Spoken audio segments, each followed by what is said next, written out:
அனைவருக்கும் வணக்கம். நாம் 11 சித்தர்களில் தலையாய சித்தராக இருந்த எடைக்காட்டு சித்தர் பாடி அருளிய அதி உன்னதமான கருத்துக்கள் பொதிந்த ஞானப்பாடல்களை பார்த்து கொண்டிருக்கிறோம். எடைக்காட்டு சித்தர் தவத்தின் மூலமாக தான் பெற்ற அனுபவங்களை பற்றி தெளிவாக சொல்லி வருகிறார்.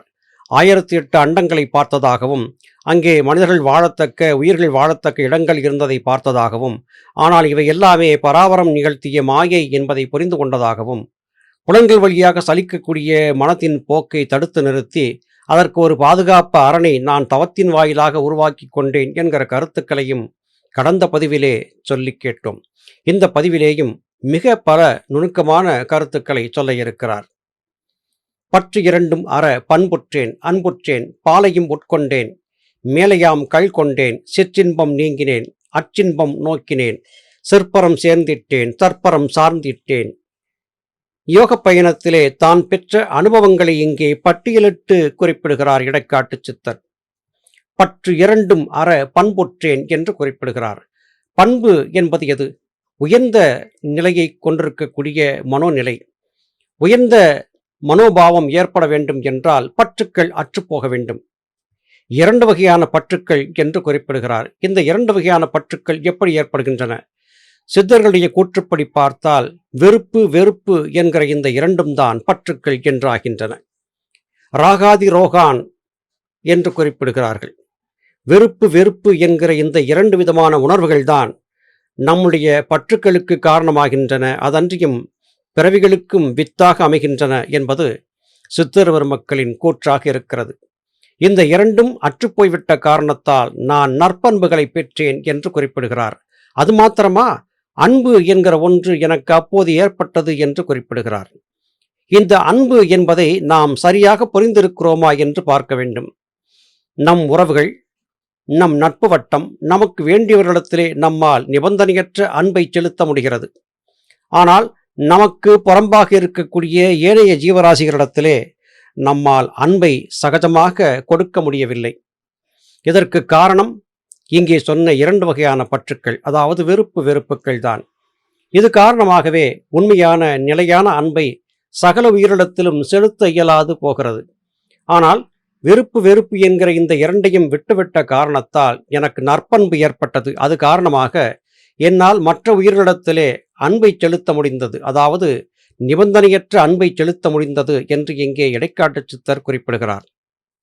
பாலை உட்கொண்டேன் மேலையாம் கள் கொண்டேன் என்று குறிப்பிடுகிறார்.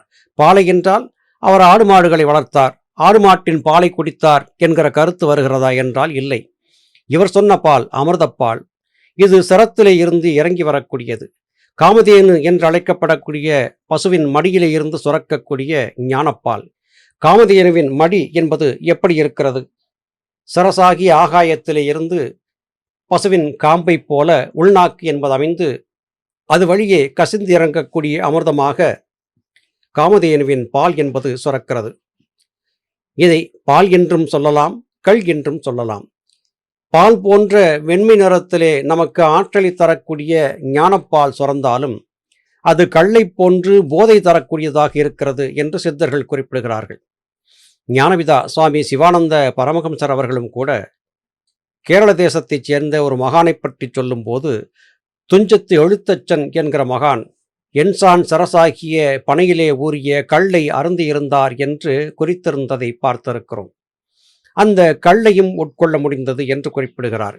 இங்கே அமிர்தம் சுரக்க வேண்டும் என்றால் என்ன செய்ய வேண்டும் என்கிற வினாவுக்கான விடை மறைமுகமாக வெளிப்படுகிறது. நாம் நம்முடைய யோக பயிற்சியின் காரணமாக சுழ்மணி கதவத்தை திறந்து அதன் மூலமாக சிரசாகிய ஆகாயத்திலிருந்து அமிர்தமாகிய கல்லை இறக்கி உண்ணலாம் என்று சித்தர்கள் சொல்கிறார்கள். ஆனால் அதை அருந்துவது, அடைவது அத்தனை எளிதான காரியமல்ல. இதை அடைய வேண்டும் என்றால் 3 விடயங்கள் இங்கே நடந்தாக வேண்டும். 1, வெறுப்பு வெறுப்புக்கள் அற்றுப்போக வேண்டும்.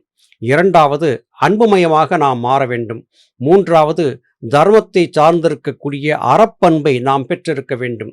இந்த 3ம் எப்பொழுது சாத்தியப்படுகின்றனவோ அப்பொழுது மாத்திரமே சிரசிலே இருந்து பராபரத்தின் கருணையால் பொழிந்து வரக்கூடிய அமிர்தத்தை இறக்கி உண்ண முடியும். இந்த அமிர்தம் என்கிற கல்லை உட்கொண்டு விட்டால் சிற்றின்ப உணர்வுகள் அற்றுப்போகும். மாத்திரமல்லாது புலன்கள் வழியாக நாம் இதுகாரும் நிஜம் என்று கருதியிருந்த ஆனந்தத்தின் மீது வெறுப்பு என்பது ஏற்பட்டுவிடும். சிற்பரம் என்று அழைக்கப்படக்கூடிய சிரசாய ஆயத்தில் இருக்கக்கூடிய பராபரத்தின் சின்னஞ்சிறிய பிம்பமாகிய ஜீவனிலே சென்று தற்பரமாக சார்ந்திருந்த ஆனந்தத்தை அடைந்தேன் என்று குறிப்பிடுகிறார். இங்கே இடைக்காட்டு சித்தர் சொல்லக்கூடிய கருத்து, வெறுப்பு வெறுப்புகளை தள்ளிவிடுங்கள், இடைவிடாது குருமார்கள் காட்டிக் கொடுத்தபடி தவம் ஏற்றுங்கள், அப்பொழுது உங்களுக்குள்ளே அறப்பண்புகள் மூண்டெழும். அது மாத்திரமல்ல, தூய அன்பு என்பதும் கிளர்ந்து எழும். இந்த இரண்டும் பொருந்திவிட்டால் உங்களுக்குள்ளே இருந்து சுரக்கக்கூடிய அமிர்தம் என்கிற ஞானப்பாலை எவராலும் தடுத்து நிறுத்த இயலாது. அந்த அமிர்தப்பாலை அருந்திவிட்டால் சிற்றின்ப உணர்வுகள் அற்றுப்போகும். சிற்றின்பம் என்று சொல்வது கலவியிலே ஆண் பெண் சேர்க்கையிலே ஏற்படக்கூடிய இன்பம் மாத்திரம் அல்ல. இந்த சிற்றின்பம் என்று சொல்லப்படக்கூடியது புலன்கள் வழியாக நாம் பார்க்கக்கூடிய அனைத்தையும் குறிக்கும். காமம் என்று ஒற்றை வார்த்தையிலே சொன்னாலும் அது உலகியல் சார்ந்த வெறுப்பு வெறுப்புகளைத்தான் குறிக்கும் என்பது குறிப்பிடத்தக்கது. அண்ணாக்கை ஊடே அடைத்து அமுதுண்ணேன், அந்தர அந்தரத்தை அப்பொழுதே எண்ணேன், உன்னாலும் மொழியை மேவி பூசை பண்ணேன், மெய்ஞானம் ஒன்றன்றி வேறே ஒன்றை நன்னேனே. இங்கே இதற்கு முன்பு வாழ்ந்திருந்த சிலர் தவறாக வழிகாட்டி சிலர் முயன்று கொண்டிருக்கக்கூடிய லம்பிகா யோகம் என்கிற யோக முறையை பற்றி சொல்கிறார். நாக்கின் அடியிலே இருக்கும் நரம்பை மெல்ல மெல்ல அறுத்து நாக்கை மேல் நோக்கி உயர்த்தி உள்நாக்கின் பின்புறம் இருக்கக்கூடிய இரு தொலைகளையும் அடைத்து கொண்டு செய்யக்கூடிய லம்பிகா யோகம் என்கிற யோகத்தை செய்து நான் இந்த அமிர்தபானத்தை அருந்தவில்லை. அந்தரத்தில் இருந்து இறங்கி வரக்கூடிய அமிர்தத்தை உண்பதற்காக எந்த விதமான குறுக்கு வழிகளையும் நான் கடைப்பிடிக்கவில்லை. அது மட்டுமல்ல, இதாவது யாகங்கள் ஹோமங்கள் வளர்த்தால் அதன் மூலமாக தேவலோகத்திலிருந்து தேவர்கள் இறங்கி வந்து ஒரு குடுவையிலே எனக்கு அமிர்தத்தை கொடுப்பார்கள், அருந்துவோம் என்று கருதி ஒரு நாளும் நான் இருந்ததில்லை. மெஞ்ஞானம் என்கிற ஒன்றை தவிர வேறு எந்த ஒன்றிலும் நான் என் மனத்தை செலுத்தவில்லை என்று குறிப்பிடுகிறார். இங்கே அவர் தன்னுடைய அனுபவத்தை சொல்லுவதோடு மாத்திரமல்லாது நம்மில் பலருக்கும் இருக்கக்கூடிய ஒரு மிகப்பெரிய ஐயத்திற்குமான விடையையும் சொல்லிவிட்டார். அண்ணாக்கை அறுத்து செய்யக்கூடிய பயிற்சியினால் உனக்கு அமிர்தம் கிடைக்காது. உன்னுடைய எண்ணங்களை எல்லாம் நீ புறந்தள்ளி வெறுப்பு வெறுப்புகள் அற்றவனாக அன்புமயமாக மாறினால் மாத்திரமே இது உனக்கு கிடைக்கும். அதையன்றி வேறு எந்த விதமான பூசைகளாலோ யாகங்கள் ஓமங்கள் வளர்ப்பதாலோ மந்திர பாராயணங்களை செய்வதாலோ உனக்கு ஞானம் கிடைத்து விடாது. மெய்ஞானம் என்கிற ஒன்றையன்றி வேறு எதையும் நான் எண்ணி இருக்கவில்லை, கருதி இருக்கவில்லை என்று இடைக்காட்டு சித்தர் குறிப்பிடுகிறார். உண்மையான ஞானத்தை அடைய வேண்டும் என்று கருதுகிறவன் வெறுப்பு வெறுப்பு அற்றவனாக புலன்கள் வழியாக சலிக்கக்கூடிய மனத்தை கட்டுப்படுத்த வல்லவனாக தன்னை மாற்றியமைத்துக் கொள்ள வேண்டும் என்பதே இடைக்காட்டு சித்தர் நமக்கு சொல்லித்தரக்கூடிய அறிவுரையாக இருக்கிறது. மண்ணாதி பூதங்கள் ஐந்தையும் கண்டேனே, மாயா விகாரங்கள் யாவையும் விண்டேனே, விண்ணாளும் ஒளியை மெய்யின் உள் கொண்டேனே, மேதினி வாழ்வினை மேலாக வேண்டேனே. இந்த உலக வாழ்க்கையிலே பெரிதாக எதையும் சாதிக்க வேண்டும் என்கிற எண்ணம் எனக்கு இல்லை. மாட மாளிகை கூட கோபுரங்களை கட்டிக்கொண்டு ஆழம்பு படைசேனை என்பதோடு கொட்டி கிடக்கும் செல்வங்களையும் தனங்களையும் பார்த்து பார்த்து மகிழக்கூடிய அற்ப ஆனந்தத்தை நான் கருதி இருக்கவில்லை. மண், நீர், காற்று, ஆகாயம், நெருப்பு என்கிற 5 பூதங்களை பற்றியும் நான் முழுமையாக அறிந்து கொண்டேன். இந்த 5 பூதங்களும் புறத்திலே மாத்திரமல்ல எனக்குள்ளேயும் இருக்கின்றன என்பதை புரிந்து கொண்டேன். இவைகளால் ஏற்படக்கூடிய சலனங்கள் தான் மாயா விகாரங்கள் என்பதை பற்றி அறிந்து கொண்டேன். நான் அறிந்தது மாத்திரமல்ல, புலன்கள் வழியாக நீங்கள் பார்க்கக்கூடிய இந்த உலகம் உங்களை மாய வலையிலே சிக்க வைக்கிறது, அது உங்களை விகார நிலையிலேயே வைத்திருக்கிறது என்கிற கருத்துக்களையும் தெளிவாக அறிந்ததை அறிந்தபடியே என் மக்களுக்காகவும் எடுத்துச் சொல்லியிருக்கிறேன். அது மட்டுமல்ல, விண் ஆகாயம் என்று அழைக்கப்படக்கூடிய இடத்தில் இருக்கக்கூடிய பராபரம் என்கிற மிகப்பெரிய அகண்ட ஜோதியினுடைய ஆற்றலை என் உள்ளேயும் இருப்பதாக நான் உணர்ந்து கொண்டேன். அண்டத்தில் இருப்பது பிண்டத்திலேயும் இருக்கும் என்கிற சித்தருவர் மக்கள் வாக்கிற்கிணங்க பராபரம் அண்டவெளிக்கு அப்பால் எங்கோ இருக்கிறது என்று கருதியிருந்து காத்திருப்பதைக் காட்டிலும் எனக்குள்ளேயும் பராபரத்தின் கீற்று இருக்கிறது என்பதை புரிந்து கொண்டு இருந்த இடத்தில் இருந்தபடியே பராபர தத்துவத்தை புரிந்து கொண்டேன்.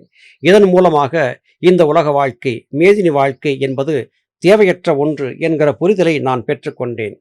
அருமை மக்களே, நீங்களும் நான் சொன்னபடியாக முறையாக யோக வாழ்க்கை வாழ்ந்திருந்தால் நான் பெற்ற இந்த ஆனந்தத்தை நீங்களும் பெறலாம் என்று இடைக்காட்டு சித்தர் உறுதியளிக்கிறார். நல்லது சகோதர சகோதரிகளே, மீண்டும் அடுத்த பதிவிலே உங்களை சந்திக்கிறேன். அதுவரையிலும் நன்றி, வணக்கம்.